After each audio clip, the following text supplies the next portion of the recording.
mind. Don't lose your mind.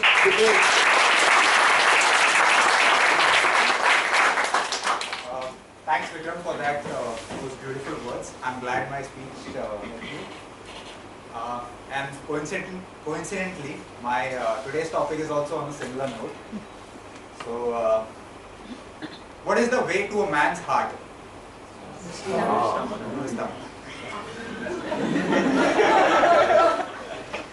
And since love is in the air, there's always food around the corner. Now imagine, what do we do when we are in love? What do we exchange when we are in love? Saliva.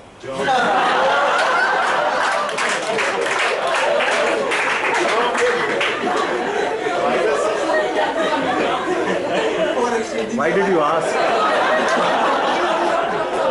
Your fault.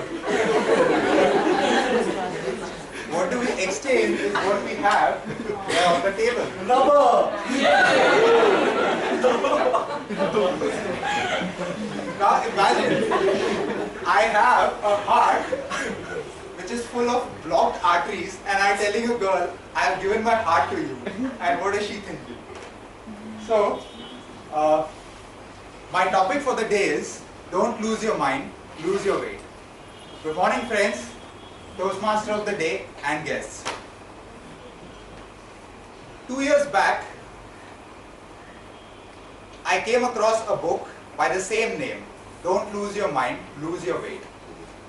It's a book by Kareena Kapoor's dietitian, Rujita Divekar.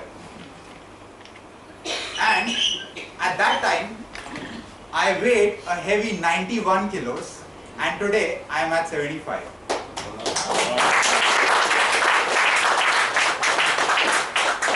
And as Vikram Kalu said, one of the reasons for it was leaving sugar. But that wasn't the only reason. What I'm going to share today will add to that point of leaving sugar.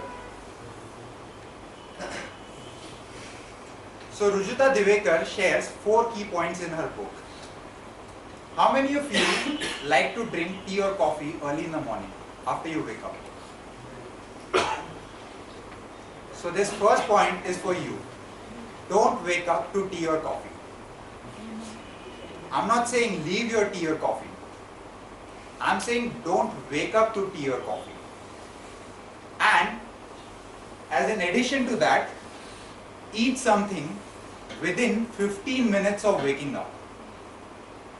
When we sleep for 6 to 8 hours a day, our body loses its blood sugar, our blood sugar levels are down. And when we wake up to a tea or coffee which contains caffeine, it pumps up our heart rate in order to wake up our body. Whereas when we eat something within 10 to 15 minutes of waking up, it provides our body with the blood sugar that it needs to wake up naturally. So what you should rather do instead of waking up to tea or coffee is to have a fruit as soon as you wake up and then have your morning cup of tea or coffee. Rule number 2, and this rule helped me a lot, is to eat small meals every 2 hours. Most of us, what we do is we have 3 to 4 big meals throughout the day. Instead, you should have 6 to 8 small meals every 2 hours. Now you'll agree with me, the most important disease affecting us today is, again, heart disease, diabetes, blood pressure, etc. Why is this so? When we eat 3 to 4 big meals a day, we are going from stuffing to starving, stuffing to starving. You have your breakfast early in the morning at 8, you have your lunch at 1 or 2. There's a 6-hour gap in between your breakfast and your lunch. What this does is it basically plays a havoc with your body. Your insulin level goes down, and when you eat a big meal, it again rises up to absorb all the heavy food that you eat. Whereas when you eat 6 to 8 small meals a day, or basically you eat every 2 hours, your insulin levels stay regulated, your blood sugar stays regulated, and your body is much better able to cope up with the sugar in your body. Rule number 3, eat more when you're more active, eat less when you're less active. But what happens in practical life is quite the opposite. When you're watching a movie, what do? Popcorn, samosa, coke. But when you're at work, what are you doing? You forget to eat in between your lunch and your breakfast. You have multiple cups of tea or coffee during the day. So, what you should do is, you should eat more when you're more active. When you're at work, you're using your brain heavily to do your work. And that is the time when your brain and body needs nutrition, not when you're watching a movie or television. So, the rule number 3 is, eat more when you're more active, eat less when you're less active. And last, eat at least 2 hours before going to sleep.